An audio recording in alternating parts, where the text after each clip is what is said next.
Hi, I'm Jon Sa Trinxa, and you're listening to the House Culture Podcast. House Culture.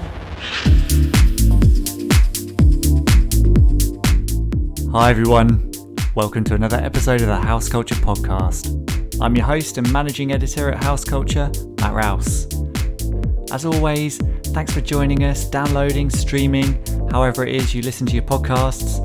And for those who are listening for the first time and don't know who we are or what we stand for, we at House Culture are a group, a gang, a collective of house music fans who have come together through their mutual love of the beat to celebrate the spirit of house music.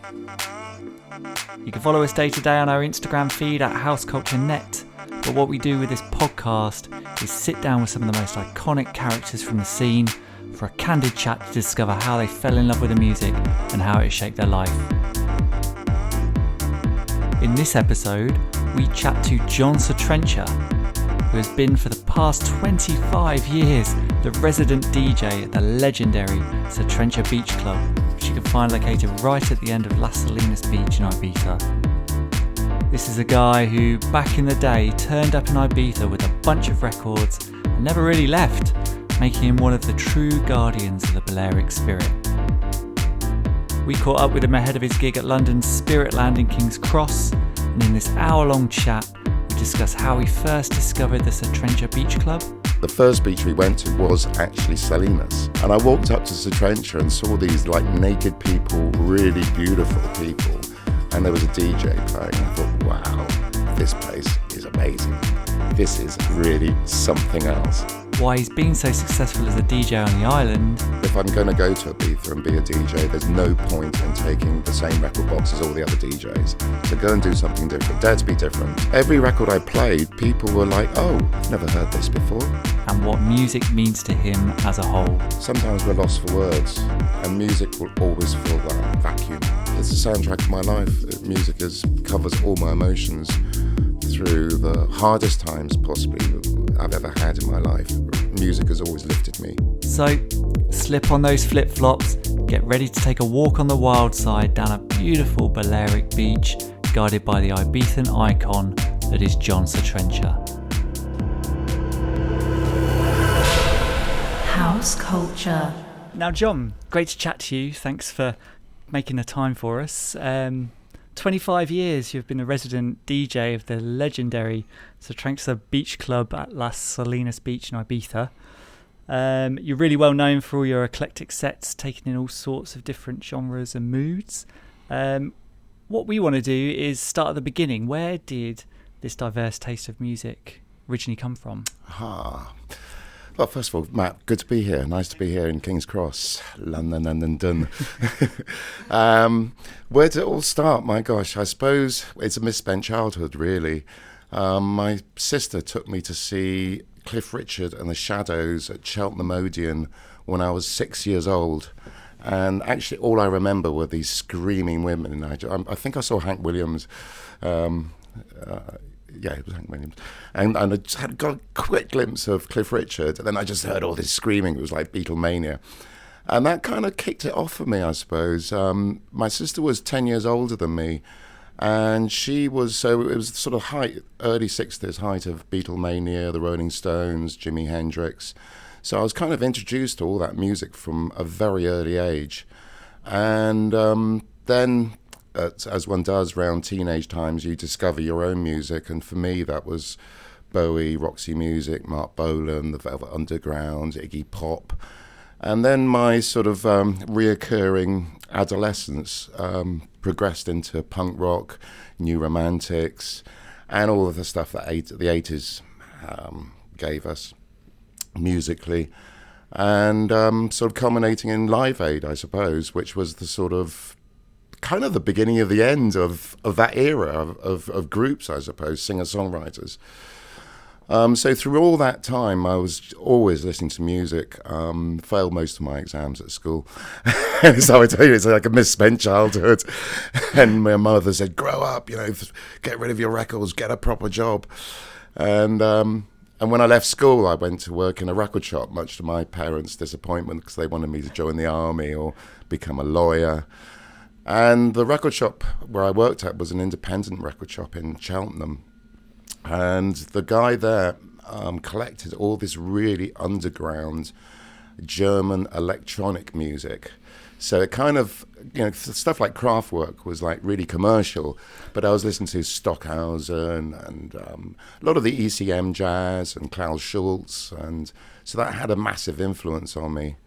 Yeah. And that's where the variety of music came in, I suppose, Yeah, I think there's a real clear through line as well to acid house and that house era and the beginning of that from kind of punk rock and that kind of thing. There's very famous stories about the Hacienda, about everyone being at that Sex Pistols gig and Factory Records and all those guys starting there, and a lot of content out there of famous people saying that punk rock really kind of inspired them to kind of pick up and do their own thing, a DIY spirit, not necessarily about the music, but just about that DIY spirit of yes. it. Yeah, I guess there's quite an interesting comparison with that, because a lot of that, the early acid house and house records that were coming out, they got into the charts eventually. A lot of the big hits, say in the early 90s, late 80s, early 90s, would get into the charts.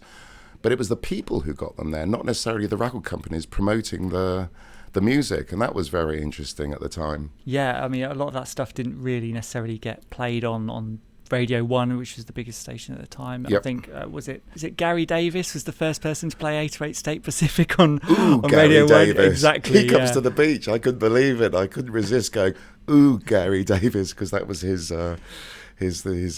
radio plug, wasn't it? Brilliant. So at what point was it that you kind of segued into or discovered house music, or that early kind of the repetitive beats that have become your life?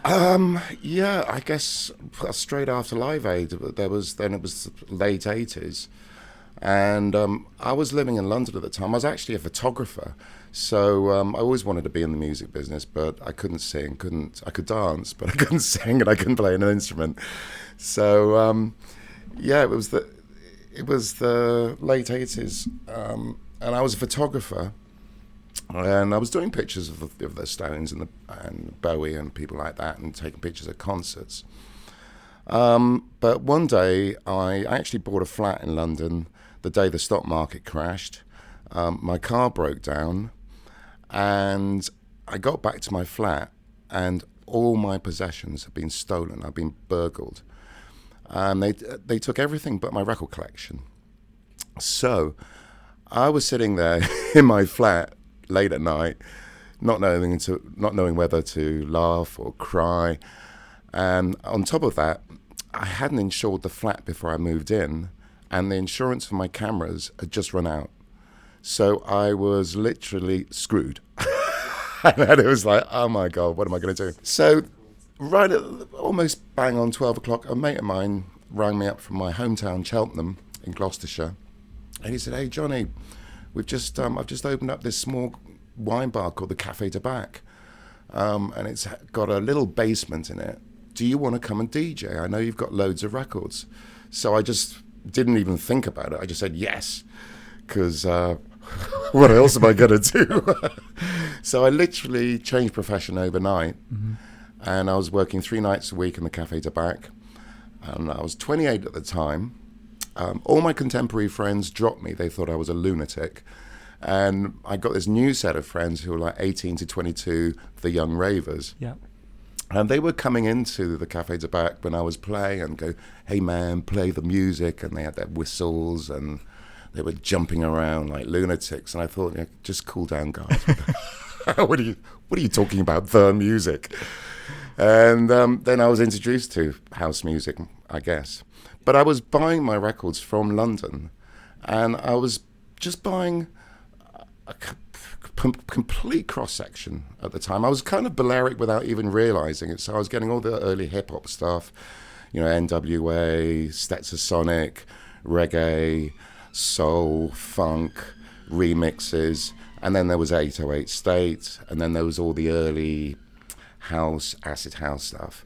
And I was kind of mixing it all up together. With the Chill Out album, KLF. Yeah. And that's what I loved doing, was just like changing the genres and going from one genre to another. and finding tracks that had long ambient intros like 808 State, and really just being very, very eclectic. That's what I loved doing. That's what I'd always done. And as a kid, I used to make cassettes for my girlfriend and try and impress the ladies, and I was like getting people would come over from New York, and there was a Kiss FM in New York, I don't know. Yeah, and there were all these adverts, and the DJs were rapping and stuff like that. So I was like taking clips of those, putting them on my cassettes, and then putting all this kind of eclectic stuff onto cassettes. So that's how it kind of all started. So that eclecticism, like you said, it was Balearic without even realising it was Balearic. Had you been to Ibiza and soaked up any of that spirit at that point? No, I'd heard about Ibiza on David Bowie's Life on Mars, where the lyric is from Ibiza to the Norfolk Broads. And I thought, it looks an interesting name. It's got that Z in it. Where's Ibiza? Japan? I don't know. Where is it? And it kind of slowly filtered through where Ibiza was and what was going on. And I think it was about 87, actually, or 88, I can't remember. But my mum took me to Ibiza, and I didn't really want to go. But I didn't really want to go on holiday with my mum. Bless her. God bless her. And so we ended up in Ibiza. And I kind of got off the plane. I thought, I don't know why, but I kind of like this place. And I decided I'd take my mum around to all the beaches in the daytime. The first beach we went to was actually Salinas. No way. And I remember sitting down, I think we were at the Jockey Club, and I thought, there's another bar up there. I told Mum, let's go, I'll go and get you an ice cream, Mum. And I walked up to Sa Trinxa and saw these naked people, really beautiful people. And there was a DJ playing, and I thought, wow, this place is amazing. This is really something else. So that kind of stuck in my mind, and went back with my ice cream, gave it to Mum. And then at night, I'd put Mum to bed, and I'd take the hire car out, and I kind of discovered Ibiza by accident, just randomly driving around, and ended up in Pasha, and then which I just thought was amazing. I was just on my own, and I just kind of discovered these places. And then I'd drive back to the hotel, and about 6 o'clock in the morning, crash out. And then my mum would wake me up at 7:30, and I was like, oh, Mum, I didn't sleep very well last night. Oh, dear. Okay, let's go to the beach. And this went on all week. So by the end of it, I was a complete wreck. My mother hadn't quite caught on what was going on. So, that's how I discovered Ibiza. Perhaps not the coolest story you'd ever heard by going to Ibiza with your mum, but... Well, I think that's how it all starts for everyone. The first time certainly I went to Ibiza it's who wants to be too cool anyway? Exactly. So what was obviously you went and experienced Sa Trinxa before you were even a resident there, and that kind of inspired you, I suppose, if you had this great record collection that you'd already been adding to, a real eclectic spirit.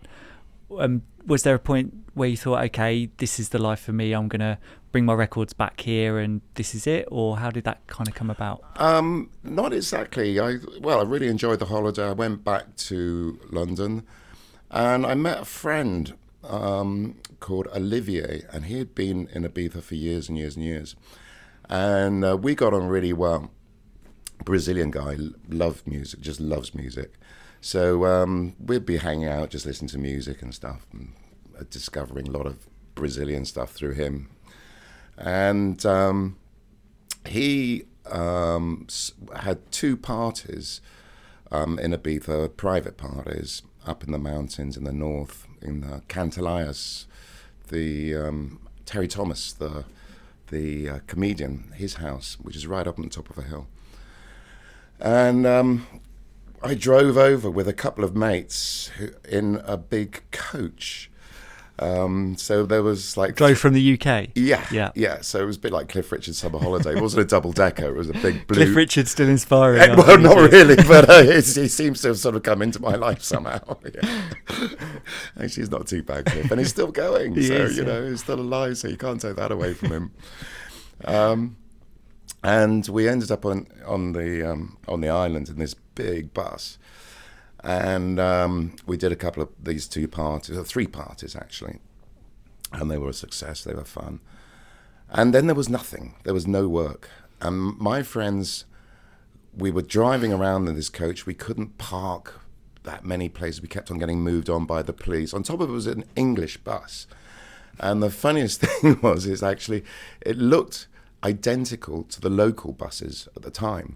So we were driving along, and there was like all these school kids waiting at the bus stop, waiting to get on, and they just looked at us in horror because it looked like the bus was empty, and because the steering wheel's on the other side, they thought there's no bus driver. So we got this reputation in Ibiza for having the phantom bus because it didn't have a driver. So people were actually quite afraid when they saw this bus with no driver zooming down the road.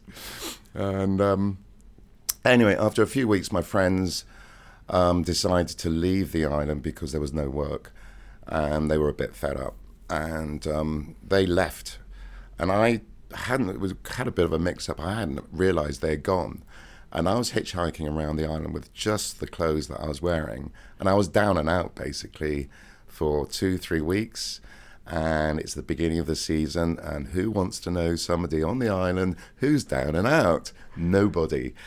So it was quite a hard time. But I managed to get, I'd always find an apple or something like that, or sit in a cafe, and some of the tourists had left some of their food behind, and I managed to pinch a sandwich, and I'd check out all the cigarette machines because people always left small change at the cigarette machines. So I kind of got by.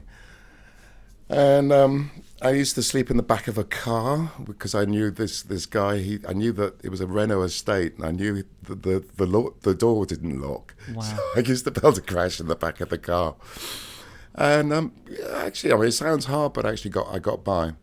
But then I was hitchhiking, and this car came along, and it sort of slowed down towards me, and I sort of stepped out in the middle of the road, and then it sped up, and it knocked me back off the road into this.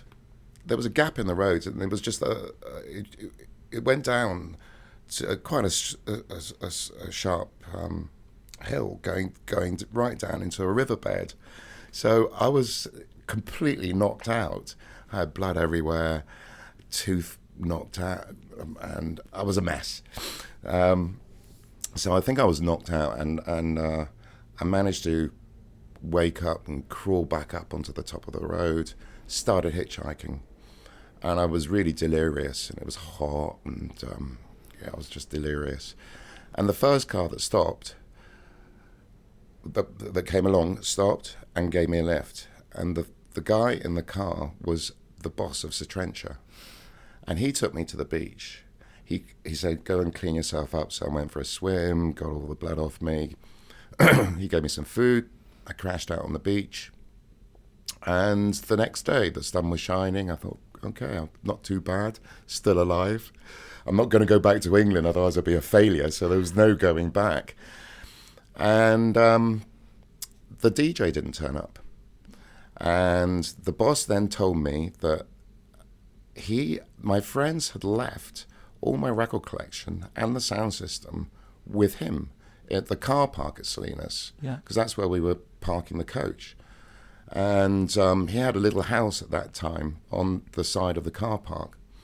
So he said, let's go and get your sound system, and let's wire it up, and you play today. And I was like, are you sure? I don't want the Spanish DJ to come back and shoot me, maybe. It's like, I feel I've been in enough trouble as it is. Are you sure? He said, yes, we'll go and get your record. So we set up the sound system, and I started playing, and I wasn't playing house music, actually. I was playing the Penguin Cafe Orchestra and Brian Eno and some jazz things and a bit of reggae. And it was a different record box, basically. I thought, if I'm going to go to Ibiza and be a DJ, there's no point in taking the same record box as all the other DJs. So go and do something different. Dare to be different. You either win or you lose. There's no in-between. There's nothing in the middle. It's like the Roman Emperor, thumbs up or thumbs down. And I was lucky. Every record I played, people were like, "Oh, what's this? I've never heard this before. What's this?" I had an ambient copy of Moby's Go, the ambient version. So I was kind of mixing all these things, and people were like, "Oh, that's interesting." And since, well, here I am 25 years later, I've never looked back, really. Wow. That person who knocked you over and then put you into the manager's car, that's crazy. Every cloud has a silver lining. Absolutely. and even fortuitously, this guy turns up and he's the manager of the bar that you're inspired by originally those years earlier when you're on holiday with your mum. Yep. So it's all kind of made sense. And I used to play every day, 8 hours minimum. I couldn't wait to get up and just start on the beach when there was nobody there and just play the KLF album, Chill Out album and stuff like that. And I literally played as long as I could every day because I loved it so much. Because I thought the next day the police are going to come along and it's all going to be over. So I thought, this could be my last song. Well, I've done one day on the beach, but, this could be my last song. Maybe I won't be playing tomorrow. And what happened to that Spanish DJ? Did he just say, okay, I'm never calling that guy again? He was okay, actually. He was okay with me. He didn't get on with the boss. Okay. So they had a big argument and it was okay. He was okay with me, yeah. So it all ended up okay, not in tears, and I didn't get shot. Every cloud. So, I mean, you're celebrating, I suppose you're celebrating, if you are, your 25th year there this year? I'm just celebrating. I've got to that age where you just sort of, you wake up in the morning, you think, I'm still alive. Let's take one day at a time. But when you're on your sets then, do you still play for that 8-hour session? It's like, I know it's not every day anymore. No, I do 2 days a week now, which is fine. And but I play 8 hours non-stop. Wow. Yep. And how has your record collection kind of changed in amongst that? Do you still hark back to that era when you first arrived with some tracks that you had in the box at the time, or do you just try and keep it all fresh? How do you I mix it up? everything up. Yeah. I'm a mixed up man. No, I still mix everything up, but I buy new music all the time, all re-edits of old music, but it's new mixes. So I'm constantly collecting music. I still have that. I remember when I bought my first single and I couldn't wait to get home to play it. And I was running home and I ripped it out of the bag and put the single on the turntable. And I was like, wow. And I couldn't wait. I was like so excited. And I still get that. I suppose you can call it nothing more than childish enthusiasm, possibly. And I still get that from buying new tracks. So I think if that goes, then it's time to hang up my headphones and call it a day. But, just today I've just downloaded a load of music and I'm like super excited. I can't wait to play it tonight at Spiritland. Excellent. So, you're DJing all over the world basically now. How do you discover that new music? Is it all down to you, or do you have recommendations? How do you just have that discovery? People recommend stuff. I know I've collected I call it the Balearic Brotherhood. So I've got various friends who love Balearic music. Some are professional DJs, some are just passionate about music. And again, like kids, we kind of do swaps. I'll give you 2 of these for one of those. Yeah. And some friends actually give me quite a lot of music as well. So it's a shared passion, I think. Plus, I buy quite a lot of music from a download off the internet as well. Yeah. So wonderful thing about the internet, you can be looking for a particular track, and then you see all these recommendations, and you go off on a tangent, and you end up buying a load of music where you weren't actually looking for that particular genre, but you ended up buying it. Yeah, so, or you hear a track and it's got a sample in it, you discover the sample where that came from, and then there's 4 or 5 different mixes of it already. And exactly. The rabbit hole you tumble down. Yeah. So there's awful lot on the internet, and these days, I miss record shops desperately. I miss just meeting the people in the record shops and the relationship you would get with the shop owner, and spending a Monday morning, Tuesday morning, Wednesday in Soho, There were so many record shops back in the day, in the late 80s, 90s. I can't remember. I mean, there was over 10, 15 record shops. So you could spend 3 or 4 days just buying loads and loads and loads of vinyl. Yeah, and the people you'd spend a day or afternoon or whatever in a couple of different key ones. You'd meet like-minded people, see the flyers, what events are going on. Exactly, it's a real kind of community, face-to-face community that those things had. Whereas now I can just sort of sit in bed and have a cup of coffee, go back to bed and download loads of music from the internet. A lot of it's online now, isn't it? I suppose it's almost faceless in that sense that there are still these communities out there, but it's a lot of it's kind of shifted online. And those recommendations are being made to you kind of electronically. Yeah, and it's all good. There's no point in looking back at the past so much. It's I embrace the future, and it's I'm quite happy to lie in bed and buy loads of music off the internet. Why not? You mentioned the Balearic Brotherhood. How is that? Do you is there any competitiveness there? I know other DJs might be like, I've got this one track, but I'm going to cover the label on it, or if you got it on vinyl, or change the name of it on the MP3 or whatever, so people can't take it off. How are you with that? Are you very sharing, or do you have key ones that you'd like to keep for yourself? Maybe there's a few tracks that are my signature tunes of the summer, which I'm probably not so keen on sharing. But I collect quite rare stuff. So even these days when people are Shazamming, they may get the track, but they probably won't get the version of the track that I'm playing. So, but competitiveness, it's a very competitive world, DJing, actually. DJs I used to be in photography and fashion business, and DJs are more competitive than models and more bitchy. But I've got a close circle of a few good friends, and we have a mutual appreciation for one another, and which is why I call it the Balearic Brotherhood. Kenneth Bager from Music for Dreams, and various people. And it's quite interesting, Balearic DJs, because we're very eclectic. We play a great variety of genres and styles, but we all sound completely different from one another.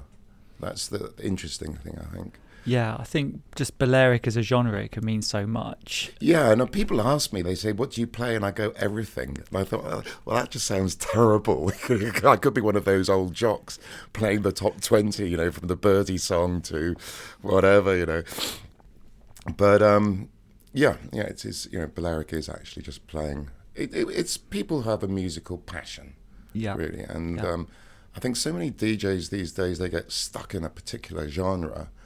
And it's a bit boring. I just think if you're going to play hip hop or trance or whatever all night, it's like, that's really boring. Totally, especially if you're putting in an 8-hour shift. You don't want to be the same genre for that period of time. And it's I suppose it's liberating as well to pull in all of these different influences.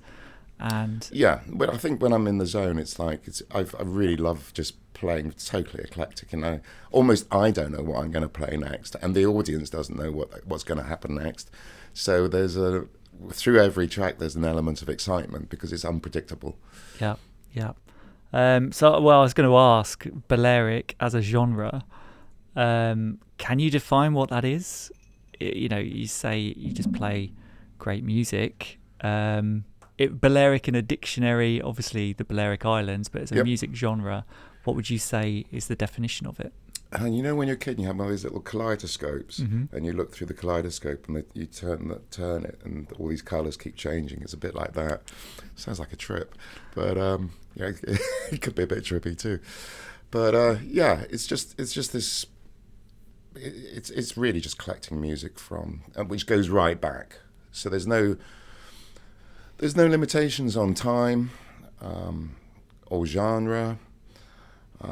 There's basically no limitations, but it's still, you still got to, the tracks have got to mix together. They've got to be in key, not necessarily BPM, but they've got to be in key, and you've got to go on some kind of musical journey through. I love just playing. Go through an African set, which could go into jazz, which could go into hip hop, which could go into Latin, which could go anywhere. Yeah, no, I'm sort of, I really keep an eye on the people I'm playing to. So I think DJs should, you've got to know, you've got to look around and see who you're playing to. And with my situation on the beach, I'm sort of set back from the beach, and nobody's really looking at me. Everybody's focused on the sea and the sun, and they're chatting with one another. So it's very different from playing in a club. There's no parameters. And I can observe the people rather than them looking at me, which I really like. So when I see maybe an older hippie guy walking past, I think, I've got a remix of the Eagles or something, which is just going to blow his mind, because he'll know the track, but he'll never have heard this remix before. And a lot of there's a lot of remix of older tracks, Marvin Gaye, all sorts of, whether it's Bowie, Marvin Gaye, whatever. Yeah, no, it's really nice to observe the people around you. So, I can play like a remix of an old track, and the older people may know the track, but they've never heard the version.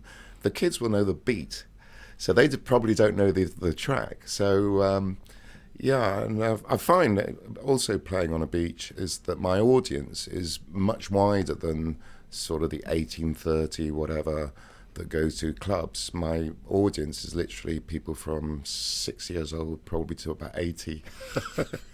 So you mentioned kind of older tracks being remixed now. Do you think that the internet has kind of opened that up? People are kind of looking back, and the opportunities are there now to get those old tracks, maybe get the stems from them, remix them in their own way, and just put them out online, rather than before the barriers to entry, I suppose, was you had to get that pressed up on vinyl, get it into the right people's hands. Whereas now you can just set it free and it finds an audience. Certainly, yeah. I mean, sites like Mixcloud, SoundCloud, there's a hell of a lot of material there with remixes. I hasten to say but the majority of remixes are terrible. So I have had quite a hard job of listening through lots and lots and lots of really crass remixes of old tracks. But then you come across a gem, and there's something that may be even better than the original. I mean, a classic example of that is Lou Reed's Walk on the Wild Side. I must have about 25 different versions. I'm sure I've been playing a different version of Walk on the Wild Side every year. And it surprises me, there's some really wonderful versions which are up there with the original. You can never take away the original. But as I said, it's a lot of the original tracks, you can't actually dance to them. Then you put a bit of a beat to it and you think, wow, I'm dancing to Marvin Gaye, and, it's hands in the air and getting sweaty.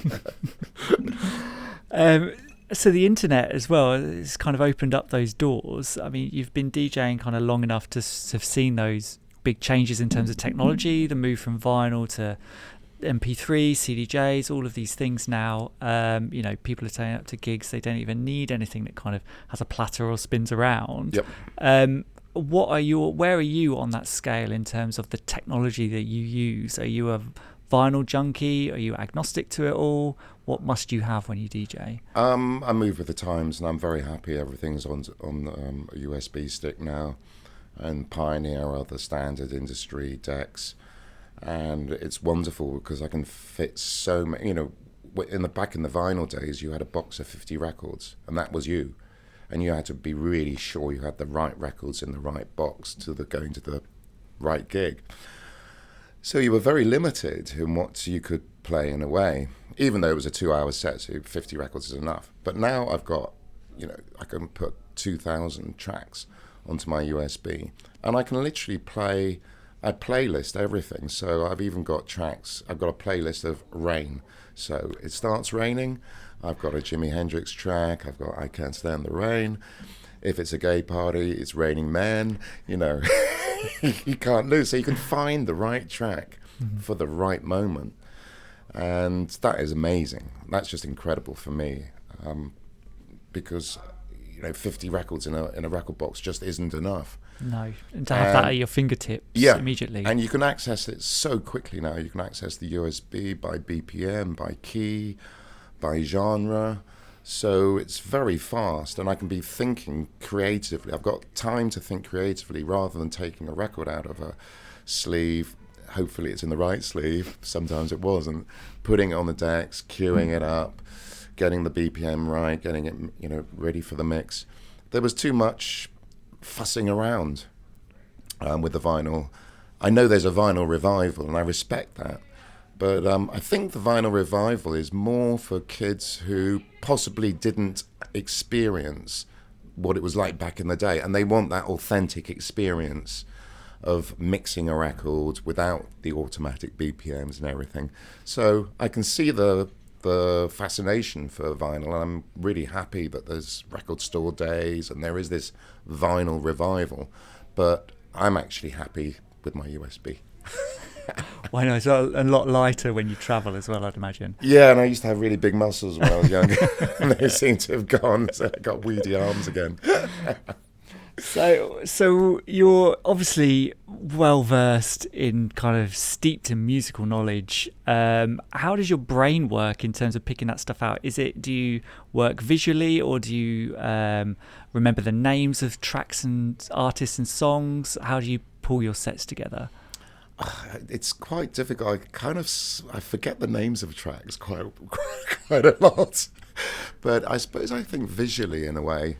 And I kind of remember certain licks, and I can remember the tunes, and then I'll scroll through the tracks and I go, oh yeah, that's the one. And as I said, with the USB now, you can set up in advance. So you can think 3 or 4 tracks ahead. It's like being an amateur chess player or a professional chess player. You think ahead. So with the USB, I can think 3 or 4 tracks ahead and alternative tracks to play. So I can switch my mix around really easy. So if people decide that they don't want to dance anymore and the part is calming down, I can easily bring it down. Then I can look at them, I think, all right, they've been sitting down long enough, let's get them up again. So that's what I like doing. I like building the BPMs. I always start off my set with actually quite ambient, and then build up until bang, we're right in the techno, mate. Well, yeah, it's got to have a beginning, a middle, and an end, doesn't it? Yeah. As I said, it's a journey. Yeah.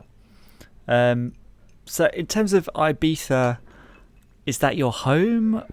You travel, you obviously play all over the world, but obviously discovering music and DJing, and that's the thing that you do. But is there any other thing that kind of drives you? I love traveling. So, and I'm in the fortunate position that, well, kind of fortunate. I've no family. Parents died a long time ago. Not married, no kids. And I'm coming up for I'm 59. So I've embraced my freedom, and through that freedom I can travel a lot, and that's what I love doing. I mean, I've just come back from Asia. I've done a 6-month tour of Asia, and I've been playing in Hong Kong, Cambodia, Thailand, Bali, Kuala Lumpur, Singapore, all these places. Wow. And I actually really enjoy just living out of a suitcase. It's fine. So not playing the same 50 records out of and not playing box. the same 50 records. It's always different. It's constantly changing. So I suppose when I was younger, there was where is home. I went through a dilemma. I thought, where is home? Because Ibiza is home in a way, but it's still transient because it's a tourist island. So people coming and going all the time. It's relationship-wise, it's really difficult because you can't hold on to any long-term relationships. It's quite difficult. But and same with traveling. I'm transient then, but I actually enjoy it. I was always scratching my head and thinking, where's home? Where is home? And I've just sort of come to the conclusion that actually everywhere is home. So the world is wherever I lay my head, that is my home, and I enjoy it. That's what I really enjoy. I love the music, and I love traveling. You're certainly in the right job for it, then, aren't you? Yeah. And I said, if you've got a family and you're married, then it's difficult. You can't really do that. So I'm lucky in that respect. Yeah. So to talk about Ibiza specifically, recently there have been quite a few changes in terms of laws made and volume and things like that. How has that affected you in any way, and what do you think the future holds in that way? Is it more leaning towards this? There are going to be measures installed in terms of partying? Well, it started last summer. by putting sound limiters into all the bars. There's no more, no clubs don't go on after 6 o'clock in the morning. There's no after parties. And Ibiza's very expensive now. So yeah, I'm a little bit disappointed with Ibiza at the moment, but I've had 25 years. So, I wasn't expecting it to last that long. As far as the future, I think I want to be spending more time possibly traveling around Asia and maybe basing myself in Asia and then just coming back to Europe for a couple of months in the summer. And I'm sort of looking a little bit outside of Ibiza now. Actually, the majority of my work comes from outside. So when I'm living in Ibiza, I'm away most weekends, playing in France, Italy, New York, whatever. So Ibiza has given me that. It's been like a launch pad, and it's allowed me to travel around the world. As far as playing in Ibiza in the future, I'm going to just see how this summer goes. 25 years is a really good innings. And I don't want to be the old guy on the islands going, oh, the old days, they were so good. You weren't here in the old days, you missed it.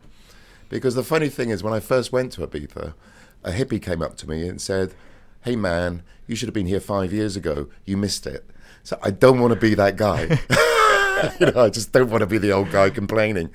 And playing in Asia to a new audience who don't necessarily know who I am has been a great kind of new beginning for me, and I'm up for that challenge before I end up in a wheelchair. We've talked all about your achievements so far. What has been your greatest achievement? Do you think you've had it? It's yet to come. What are you most proud of? Longevity.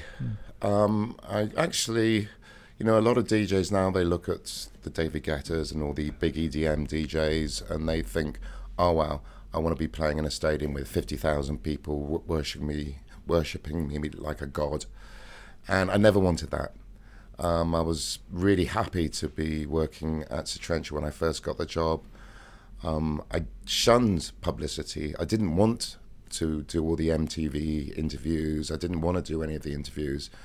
I wanted people to discover Sa Trinxa by chance or by word of mouth, because I always believe that's the strongest. I mean, you can make all the hype in the world and you can have all the journalists behind you, but it's not necessarily real. Also, the problem with being famous, your career's almost limited, because once you become famous, it's like back in the old days, being in a group. If you had one hit, you're a one-hit wonder. And you had an 18th-month career, you were in fashion for 18 months, and then the trapdoor opens and you're finished. And some other DJ or another group comes along and they're in fashion. So I didn't want that. I didn't want an 18-month career. This is my life. So I've just sort of gone along steadily, collecting more people who are passionate about music. So as long as I can continue to do that, then I'm happy. Yeah, I suppose once you're put inside that box, it's constrictive, isn't it? Yeah, don't put me in a box. Oh, gosh. Just a DJ booth. Yeah, just the DJ booth. But the moment someone says, "Oh, you're a chill out DJ," I say, "No, I'm not. How dare you?" It's like I'll play any genre. So I don't like to be pigeonholed. I don't like to be put in a box. Yeah. What sticks out for you in terms of your best ever gig and your worst ever gig? Oh my gosh. The worst gig, I don't know. The worst gig, gosh. Possibly one of the best gigs. I was playing in, there's been a few. But I was playing in New Zealand and in Christchurch in Hyde Park, open air gig on Waitangi Day, which is New Zealand's Independence Day. It's one of the biggest days of the year. And my promoter had told me that he was in Australia. He was sending me over and he said, "Oh, you're doing the VIP tent on Waitangi Day." I thought, well, great, a couple of hundred people there, VIP tent. That sounds fine to me. But when I turned up at the airport, there were all these posters and it's got my name, like, huge on the poster. And the promoter picks me up and I'm sort of scratching my head and he said, I thought I was just doing the VIP tent. He said, no, you're the headliner. And I was like, oh, really? How many people are you expecting this year? He said, I think about 36,000. Wow. I nearly projectile vomited on the spot. I was like, 36,000 people? And I just remember trembling and feeling very sick and dizzy, not being able to sleep all night. But the gig was fine, actually. They got a really good music culture in New Zealand. And I just released my Salinas Sessions CD, and I unknowingly had a couple of tracks from New Zealand producers. So I already had quite a bit of a following because of that. And they kind of, if you're an international DJ, then you've gone halfway around the world. They will celebrate you, and Put you as a headliner. Yeah. And it was nerve-wracking as hell, but it was a great gig. Amazing. Surely you can think of somewhere where it's just all gone wrong, or you've just not been happy, or something's failed, or. I was actually talking to Danny Rampling the other day, because he brought out his book about DJing, and I said to him, Danny, we ought to do a book on DJs on the night it all went wrong, when everything just went wrong. There's quite a few DJs who probably wouldn't admit it, but everybody has that. It's statistically something's going to go wrong at some point. But I remember playing it was some rave back in the day. I don't know if it was Spiral Tribe or Circus Warp or whatever. It was in a marquee, and I queued up for ages to go on, and it was really belting down the rain. It was great atmosphere. And so I'm just about to go on the decks, and all this water had collected at a point in the marquee. And just when I went on, the marquee split, and just tons of water just chucked down on me. And the turntables started going, and all the speeds changed.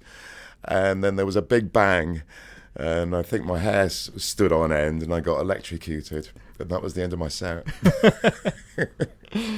Great finish. So obviously, besides the Trinxa, do you have any other favourite places to play, either in Ibiza or around the world? I really only play in Ibiza at Sa Trinxa. I do a few private parties and boat parties, which are great. Those are wonderful, but that's sort of a private thing. Yeah. I'm really happy just playing outdoors anywhere. There's lots of gigs I do, opening of beach clubs and stuff in Italy and Montpellier and France. And I'm just very, very happy when I'm just playing outside on a beach party, anywhere outside. Yeah. And is there anywhere that you haven't played yet that you really would love to? Anywhere, you mentioned Asia earlier. Is there anywhere in Asia that you haven't played yet that would be there's really lots. special? Well, the interesting thing about Asia is just opening up. Yeah. It's a long season, so it's a good 6-7 month season really, and there's all these beach clubs just opening up in Asia. It's like a really positive scene, and it's just expanding all the time. So that I find it very exciting generally to play in Asia. I'd like to play more in Japan, because I really love Japanese culture, and I love the Japanese people and their art, and they're so polite. So I'm looking forward to possibly playing in Japan in the near future. But anywhere outdoors, I'm happy. So that's what the future holds for you then? Yes, fingers crossed, touch wood. That's my future. Cool. We spoke earlier about we always get our guests to add to what we're trying to build is a perfect playlist on Spotify.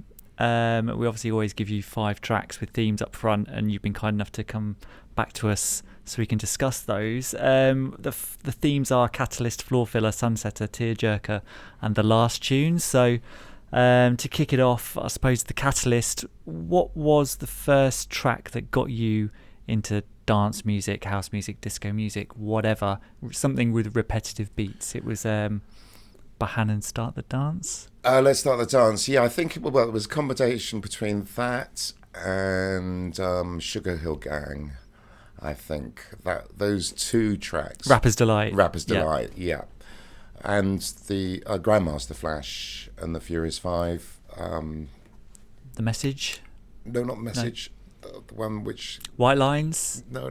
Apache. The Adventures of Grandmaster Oh, Flash. yeah, the one where he cuts up... where everything's cut up. Yeah. But it's got Queen, Another One Bites the Dust in it. Yeah. With Blondie Yeah. and just all those samples are just incredible. So those 2 tracks really got me going. Yeah. That was in, the late 70s, wasn't it? I think Bohannon was 78, I think. Yeah.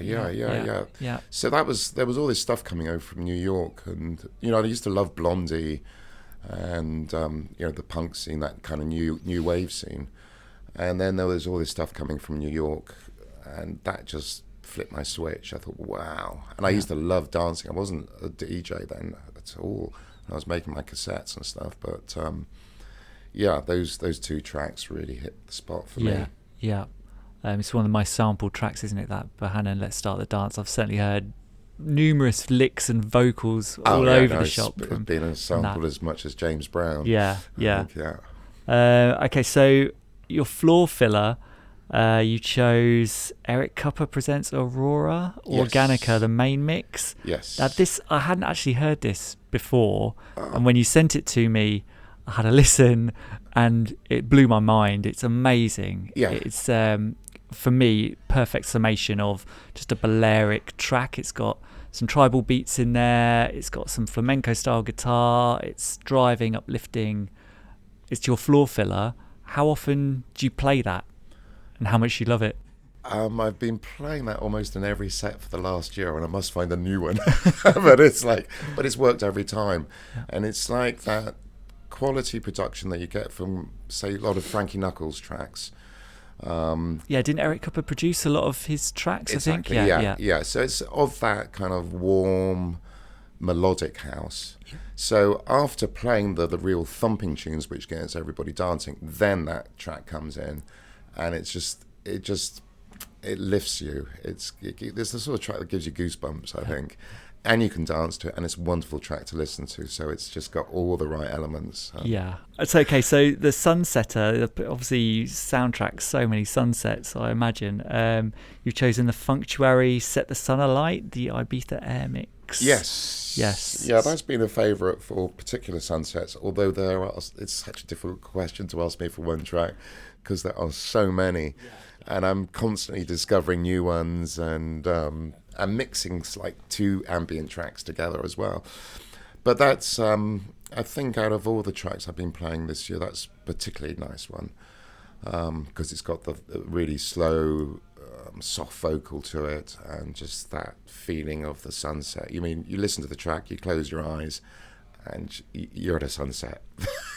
Absolutely, yeah. You kind of melt into it. Yeah. For the tearjerker, this, it's kind of genre agnostic, so it could be house music, could be anything. You've chosen Marvin Gaye, What's Going On? Yes. That is an incredible piece of music. Yes. Why that one in particular? Because it's so relevant. It's still so relevant. That song was written in the 60s, and it's still what's going on, pollution in the sky, and all the lyrics just sum up to today's problems, and the song was written over 40 years ago. Yeah. So that's just a timeless track that is relevant now as it ever has been. And also another track which has got nothing to do with house music or dance music, but Louis Armstrong's What a Wonderful World. I think, tracks like that, you can't play it. You've got to play it at the right time. If you play it at the right time, then everybody's crying. And I've done that, and I've been weeping myself. I just think, what a wonderful track. And I always remember seeing that on TV, and I think it was a newsreel of the Vietnam War, and all these napalm and all this bombing and stuff, and people dying, and then that in the background as a juxtaposition. I've got goosebumps just yeah, same here. So tracks like that just nail it, and they're timeless. Timeless is right. And Louis, what a wonderful guy. made it against all odds when there was racism back in the day, serious racism.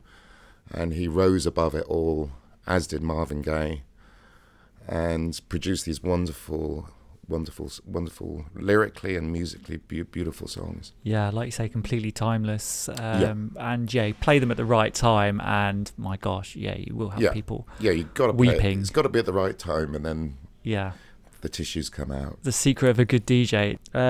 Okay, and the last tune, so it's the end of the night, crowd are wanting one more. You've chosen the Reflex revision of David Bowie's Rebel Rebel. The Reflex is, we were talking about edits and new mixes earlier, classic tracks. The Reflex, I think, is a cut above some of the stuff that he's done to like Michael Jackson tracks, and then this one with David Bowie obviously starts off very, very kind of just his voice with a bit of guitar, and then launches into the punchiest riff. So it's not the standard version of Rebel Rebel, it's the version he did live. And it's just got a simple guitar intro, dum da da da dum da da dum, and then his vocals come in like an a cappella. He sings the whole verse, and then the chorus comes in, and it just goes completely bonkers. As a last number, I like that because I play long sets, so everybody's had their dance, bring them down a little bit, then bring them up. And then the last number, so I like to kind of fade out as the last number and play something really ambient so that people want more. So I think if you deliver too much to an audience, then they're satisfied. And so I try to take the beats away right at the end of my set and just go back down to ambient, and then lights come on and people are like, we want more. So I'll start off with Rebel Rebel, ambient intro, and then bang. And I'm a huge David Bowie fan, so I'm slightly biased. Aren't we all, to be honest? It's, incredible I've got my loss. David Bowie shoes on today. Brilliant. The boots to match. Yeah. Okay, and I suppose to kind of wrap this up, a final question is, what does house music or house culture or dance music or just music in general, what does it mean to you personally? Just sum it up in your own words. Oh gosh, it just covers all those emotions that you find difficult to put into words. So sometimes we're lost for words, and music will always fill that vacuum. It just makes me happy. And it's the soundtrack of my life. Music covers all my emotions through the hardest times possibly I've ever had in my life. Music has always lifted me. I think that's more important than just being happy. When times have been really, really hard, I've listened to some really depressing songs, but they kind of lift me out of my own depression. Yeah, it could be worse, right? I think one good example was Tom Waits, possibly. He's like this guy who just sounds like a tramp who's got no money, and he falls in love with a cripple who ends up chucking him. It's like. So there's all these scenarios that he has in his songs of being really down and out, and I can't say I've been really down and out in my life, certainly not like that, but life is full of highs and lows, and music has always taken me out and lifted me out of that sadness, and put me in a good place. Did you always think that music would get you to this point growing up? I was very frustrated. I had no idea really what I wanted to do as a kid, and as I said, I was always really put down for liking music. At school, I was obsessed in David Bowie, and it was Ziggy Stardust at the time, so everybody thought I was weird. Music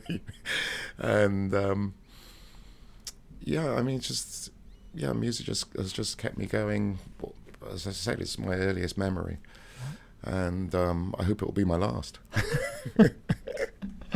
Before the lights go out. Before the lights go out. That's, I think that's a perfect way to wrap it up. Great, I've really enjoyed this. Thank you so much. House culture. How amazing was that? what an utter gentleman Jon is, and it was fantastic to discover how he got started on the White Isle, as well as getting his take on all things Balearic. As always, you can find most of the tracks we discussed in this episode on House Culture's Perfect playlist on Spotify, so make sure you follow that to keep yourself up to date with the selections from all of our lovely podcast interviewees. You can find it on Spotify, just search House Culture Perfect Playlist. However, shamefully, the amazing Reflex revision of David Bowie's Rebel Rebel that we discussed as Jon's last tune is not available on Spotify. So make sure you try and seek that out wherever you can. You will not be disappointed. Also, make sure you subscribe to us so you never miss out on future House Culture podcast releases.